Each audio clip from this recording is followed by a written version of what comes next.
عام طور پہ جب آپ کے پاس کوئی پیشنٹ آتا ہے اور وہ کہتا ہے کہ مجھے شوگر ہے اور 20 سال ہو گئے ہیں شوگر کو، تو آپ کو کیا لگتا ہے کہ اس کو اور کیا کیا بیماریاں ہو سکتی ہیں یا ہونے والی ہوتی ہیں؟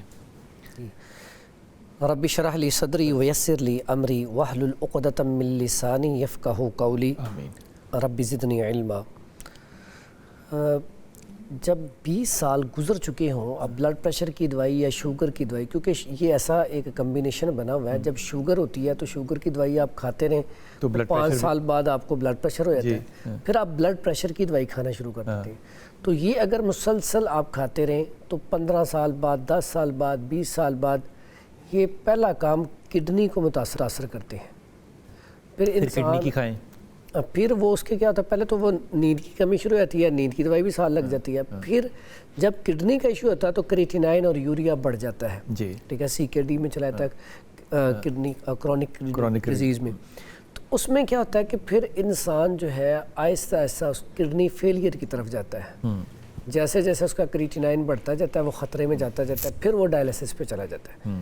تو ابتدا یعنی کہ شوگر سے، یعنی کہ 95% ایسے پیشنٹ ہوتے ہیں، 95% جو شوگر سے بلڈ پریشر اور بلڈ پریشر سے آگے کڈنی کی طرف جاتے ہیں۔ ٹھیک ہے، ہارٹ کا پرابلم بھی ہو سکتا ہے۔ بالکل، اس کی وجہ سے دیکھیں جب یہ شوگر بڑھتی ہے تو شوگر بڑھنے میں بھی پیچھے کاز کیا ہوتا ہے، کولیسٹرول کا بڑھ جانا، ٹرائیگلیسرائڈ کا بڑھ جانا، ٹھیک ہے، اور آپ کا لیور فیٹی ہو جانا، جگر کے اوپر چربی کا آ جانا، خون کا گاڑھا ہو جانا، یہ ساری چیزیں ہوتی ہیں۔ اس کے ساتھ ساتھ پھر شوگر آگے بڑھتی جاتی ہے، بیماریاں بڑھاتی ہیں۔ تو کنٹرول شوگر کرنی چاہیے سب سے پہلے کنٹرول شوگر، اور اس میں قرآن مجید میں بڑی زبردست ایک آیت ہے، اکثر آپ بھی مطالعہ کرتے ہیں اس کا، کلوا واشربوا ولا تسرفوا۔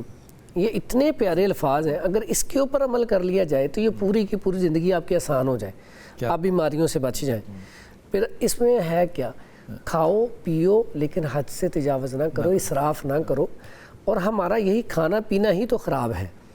پھر ایک اور حدیث ہے، پیارے نبی صلی اللہ علیہ وآلہ وسلم فرماتے ہیں کہ آپ ایک حصہ کھانا کھاؤ، ایک حصہ پانی پیو، ایک حصہ خالی چھوڑ دو۔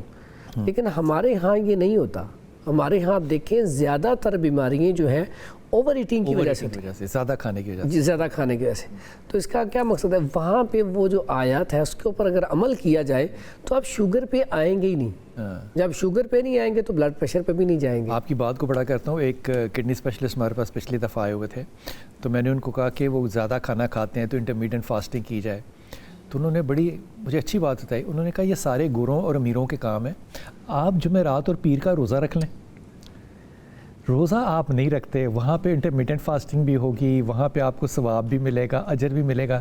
جب آپ سنت پہ جاتے ہیں تو ایک بہت زیادہ نفع ہوتا ہے بغیر اطلاع کیے آپ کو۔ اور بہت بڑی بات کی ہے، اس نے کہا روزے رکھ لیں، تو بڑی مزے کی بات ہے یہ۔ میں اکثر پیشنٹ کو نا، اچھا یہ انسان تقریباً 25 سال برطانیہ کا رہنے والا ہے، پاکستان سے، اندازہ کریں، اس کے بعد کہہ رہا ہے یار یہ روزے رکھ لیں آپ تو آپ کے سارے مسائل جو ہے نا یہ حل ہوتے ہیں۔